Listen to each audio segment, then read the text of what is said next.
Olá, seja bem-vindo ao Maçonaria com Excelência Entrevista. Se você ainda não for inscrito em nosso canal, eu peço para que você se inscreva, aproveite e deixe seus comentários e compartilhe esse vídeo. Vai nos ajudar bastante a produzir conteúdo de qualidade e entregar o máximo de pessoas possíveis.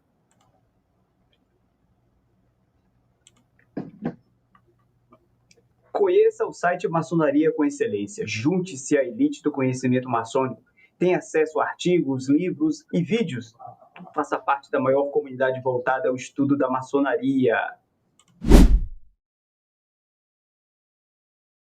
Então, você me permite eu destacar uma frase do seu livro sensacional.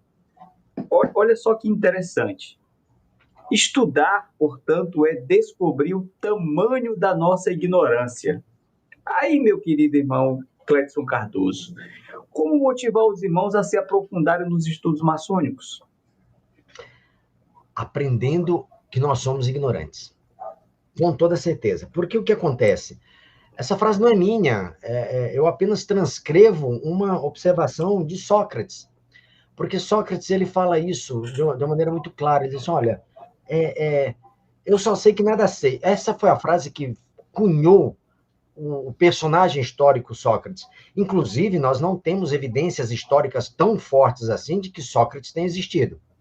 Platão, sim. E você aborda isso no livro, né? Você aborda isso no livro, exato. Falo. Perfeito. Aí você pega Sócrates, por exemplo, é uma referência assim, inabalável. Tanto é que nós temos os pré-socráticos e os filósofos que vieram pós-Sócrates. Por quê? Porque Sócrates foi a pedra de toque, a pedra fundamental da filosofia posterior. Antes dele, claro, vieram diversos outros, Pitágoras, muitos que vieram antes de Sócrates. Mas com Sócrates começa a filosofia moderna. Ué, mas será que Sócrates existiu? Nós temos que ter essa exata noção, e para isso nós temos que estudar. Mas tenha ele existido ou não, uma das frases que lhe é atribuída é o seguinte: olha, eu só sei que eu nada sei. E isso vai muito em cima também, e quem pegou muito essa questão foi o Descartes, que vem com a questão dele lá do, na dúvida, eu tenho dúvida até de mim mesmo. Então, se tem uma coisa que eu não posso negar, é que eu duvido. E aí ele vem, cogito ergo sum, ou seja, eu duvido, logo eu existo, porque eu duvido. Então, essa questão filosófica, para nós, que vai se tornando assim algo comum da gente ouvir, de repente você, não, mas Sócrates talvez não tenha existido. Assim, como assim Sócrates não existiu? Não, quem existiu foi Platão. Platão inventou esse cara e tal. Aí, claro, vai cada um trazendo essa sua observação, mas a frase atribuída a ele é maravilhosa, porque o que ele falava, diz, olha, se você a questão de eu preciso entender o processo da dificuldade, da dúvida, do não saber, para eu descobrir o que é o saber. Mas para eu ter sabedoria, porque o fato de você... é filósofo. Não, filósofo, para começar, é o seguinte, é aquele cara que ama a filosofia. É diferente, por exemplo, daqueles que se chamavam, que tinham a alcunha de serem sábios, que eram sofistas, que eram inimigos mortais de Sócrates, ou do personagem Sócrates. Mas o Sócrates falava o seguinte, olha, eu não sei de nada, eu sou um completo imbecil, eu sou ignorante total. Então, Vanderlei, o que é isso? O que é a chuva? O que é isso? Mas você não acha que a chuva... Então, ele criou um método de fazer perguntas para o interlocutor, porque o interlocutor sabia tudo. Ele chegava assim, por um ferreiro, por exemplo, e falava assim, olha, eu não entendo nada de ferragem, da sua arte. Mas o que é a sua arte? Qual a importância da sua arte? E a partir do momento em que ele dizia o seguinte, eu não sei sobre isso, ensine para mim. Quando você me ensina algo que eu não sei, não é que eu me torne sábio, mas eu me torno menos ignorante. Porque agora eu sei por que que o ferro tem que enfiar na água lá, por que que ele tem que bater no ferrinho e tudo mais. Ah, isso é muito legal, aprendi isso. E ele saía pela cidade inteira. Bom, eu não entendo de cavalos. Por que que o cavalo tem 4 patas? E por que que o rabo balança assim, e assado? E o cara ia explicando para ele. Então ele partiu da ideia de que é o seguinte, olha, eu não sei nada. Então, se eu não sei nada, eu tenho uma ignorância imensa sobre tudo. Mas agora você acabou de me ensinar sobre ferragem.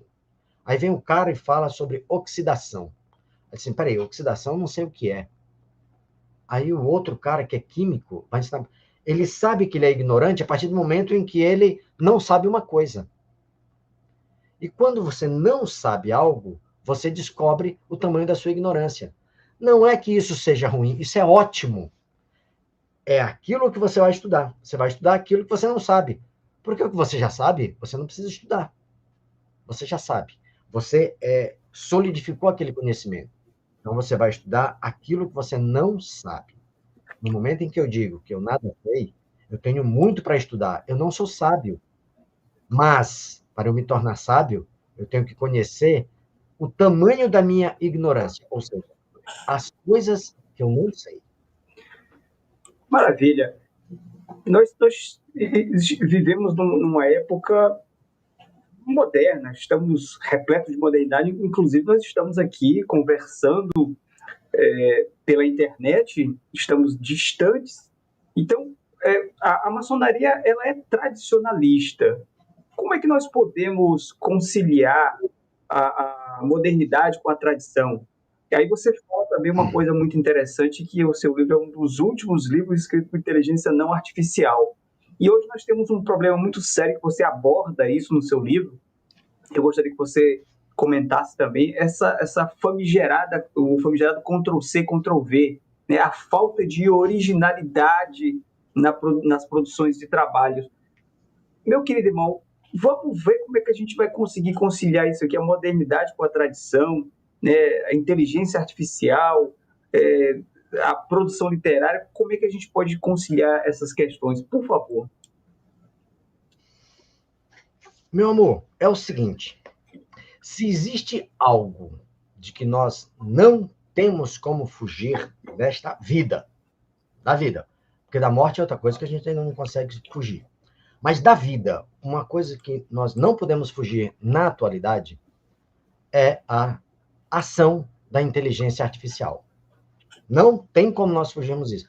Ah, mas eu sou um mero pregador de prego lá na construção civil. Pois é, maninho. Tenha cuidado, porque daqui a pouco vai ter um robozinho que vai pregar esses pregos todos em cima de 100 metros de altura do prédio e você vai ficar lá embaixo. Na verdade, já tem, né? Já tem. Sim, sim. Nós passamos por um processo, a humanidade tem esse momento histórico, eu acho assim, nós estamos vivendo uma era muito interessante, muito, muito, muito interessante. Nós acabamos de passar por uma pandemia, algo que acontece mais ou menos a cada 100 anos. É algo assim inimaginável, inimaginável. E isso fez com que nós descobríssemos que esse problema da pandemia, ele pode ser algo ruim ou pode ser algo benéfico. Para a maçonaria, principalmente a maçonaria brasileira, a pandemia da Covid-19, guardadas as devidas proporções, é aquele mesmo ano de ouro da grande descoberta, das grandes teorias de Isaac Newton. Por quê? Porque foi aqui que nós descobrimos uma forma de eliminar ou então atenuar um grave problema no nosso gráfico demográfico da maçonaria, que era uma evasão maçônica. Nós estávamos indo de bico para o solo. O avião, quando vai de bico para o solo, é que não tem mais o que fazer, ele vai estourar lá embaixo, vai morrer todo mundo. E aí veio a pandemia, veio a Covid-19, veio o isolamento social, veio algo extremamente inovador, que foram as sessões virtuais. Claro, quem estará nos vendo nessa entrevista já está um pouco mais habituado as sessões virtuais. Mas, quiçá, muitos dos irmãos que não participam de sessões virtuais possam ter acesso a esse material aqui de hoje.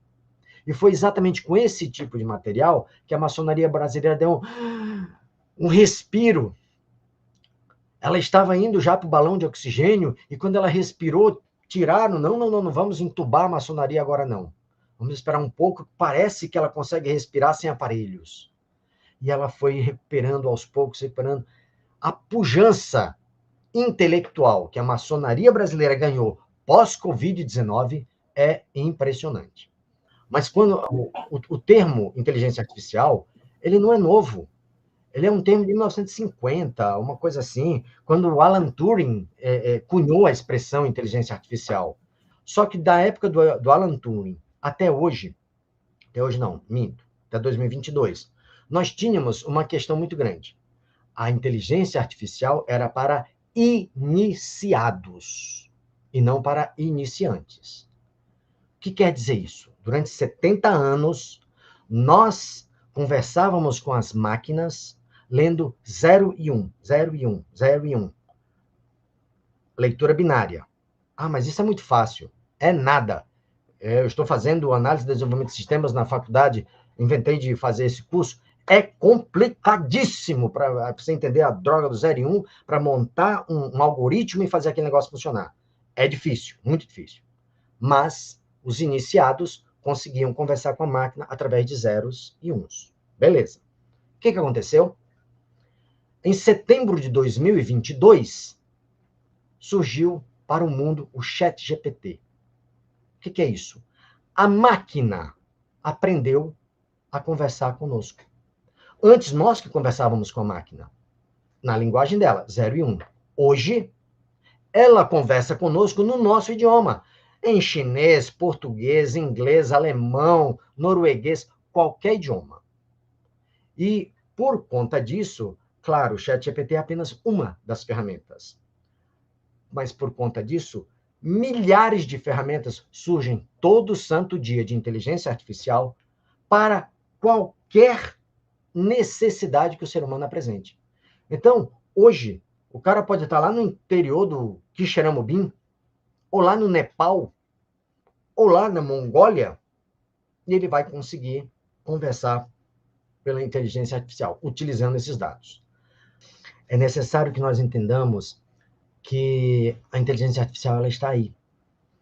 Ela é uma algo, é uma realidade da qual nós não podemos fugir. E assim, nós temos uma obrigação moral de entender a inteligência artificial. Principalmente agora que ela fala a nossa língua. Antes, que era só para iniciados, era muito difícil mesmo, realmente concordo. Mas hoje, eu tomo a liberdade de invocar os irmãos, por exemplo. No livro eu faço uma brincadeira lá com o ChatGPT, o irmão ChatGPT, porque assim, há uma grande preocupação desde que foi criada esse canal de comunicação com a máquina, com a inteligência artificial, uma ferramenta assim que escancarou para o mundo foi o ChatGPT da OpenAI. E assim, eu faço uma ideia ali em um dos capítulos que trabalha a ideia de que os trabalhos maçônicos, eles, na grande maioria, passaram a ser feitos através da inteligência artificial. É óbvio que sim. É óbvio. É assim, ululante. Não tem nem o que discutir com relação a isso. Por quê? Porque a necessidade de escrever artigos, trabalhos para aumento de salário e tudo mais, ela existe. E a inteligência artificial, desde que ela foi lançada em setembro de 2022, quer dizer, com a comunicação para os iniciantes, do jeito que está, ela está aí para ser usada. Desde que ela foi lançada, foram lançados também centenas de ferramentas para complementar essa nossa conversa com a inteligência artificial. Então, nós temos uma situação bem interessante, que nós estamos chegando num pico de observação. Quem estuda bastante sobre inteligência artificial está chegando a essa conclusão, de que nós estamos chegando num pico de ambivalência, de comunicação. Porque o que acontece? Nós tivemos as nossas gerações Baby Boomer, aí vem a geração que foi até 64, 65 até 80 e pouco vem a X, que é a nossa, aí depois vem Y, Z, e atualmente a Alpha, e a Beta já está chegando também, nasceu há pouco tempo. Mas, passando a nossa geração, X, Y, a partir da Z, nós começamos a ter uma observação muito interessante. A Z é aquela geração que já nasceu conectada, já nasceu mexendo aos 2 anos de idade na tela do tablet, porque os pais entregam o tablet e a criança já começa a mexer ali. Muitos países, inclusive, tendo essa observação, eles fizeram umas experiências bem interessantes. Um dos primeiros lugares de educação, de nível educacional do mundo, é a Noruega. E a Noruega foi um dos primeiros países a abolir... não deu para ver, desculpa. O lápis. Eles tiraram o lápis. Foi uma comissão brasileira conhecer a educação norueguesa, ali na Escandinávia, né? Acho que eles visitaram a Suécia e a Noruega, e eles chegaram lá e observaram, como assim? A criança não vai escrever? Não. Como não? Você não dá um lápis para ele para fazer a pegada fina e tudo mais? Ele não vai escrever nunca. Por que ele vai fazer isso? Para que ele vai usar um lápis?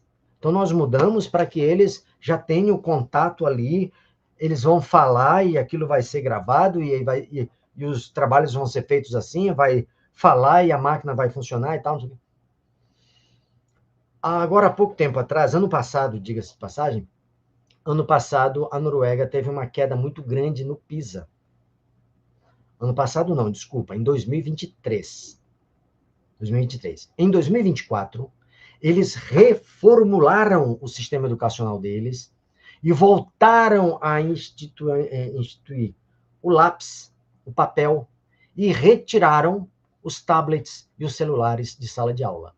Porque eles perceberam que o índice cognitivo estava diminuindo. Em vez de aumentar, estava diminuindo. Isso foi uma experiência que eles tiveram em loco. Eles observaram isso assim e já tiveram a possibilidade de alterar a sua forma de educação. Beleza. Resultado. A inteligência artificial está aí e nós temos que usá-la. O que acontece é que é muito fácil um mestre ser convocado. Isso não acontece, não. Como diz um amado que eu amo muito, que é o Alexandre Rampazzo, carioca, completamente maluco. O Alexandre Rampazzo fala assim, não, essas coisas não acontecem no Brasil, não. É só lá na Capadócia. Eu acho que ele gosta muito da Capadócia, que tudo dele é lá na Capadócia. Ele fala que lá na Capadócia é muito comum um venerável mestre, 5 horas da tarde, ligar para um mestre, no dia da reunião, e falar o seguinte, meu irmão, é o seguinte, e não tem ninguém para fazer o tempo de estudo. Prepara uma peça aí para nós. Leva uma daquelas antigas que você já apresentou e tal. Beleza. Ou seja, o tempo de estudo vai ser preenchido com uma peça antiga. Isso é desmerecer o tempo de estudo? Não, não é. Até que não. Pelo menos é apresentado alguma coisa. Mas o ideal é que fosse algo novo, algo que estivesse ali borbulhando no dia a dia daquela loja. Imagina esse irmão pegar um trabalho de 5 anos atrás, que lá nos alfarrábios dele, ninguém nem sabe o que é alfarrábio, Vanderlei, mas tudo bem. Lá na bolsa dele lá e tal, não sei o quê, pega ali um trabalho de 5 anos atrás e apresenta, e às vezes não teve nem o cuidado de observar a atualização daquilo ali, e aquilo já está desatualizado, pode ocorrer. Mas, de qualquer forma, é feio. O ideal é que haja um estudo assim.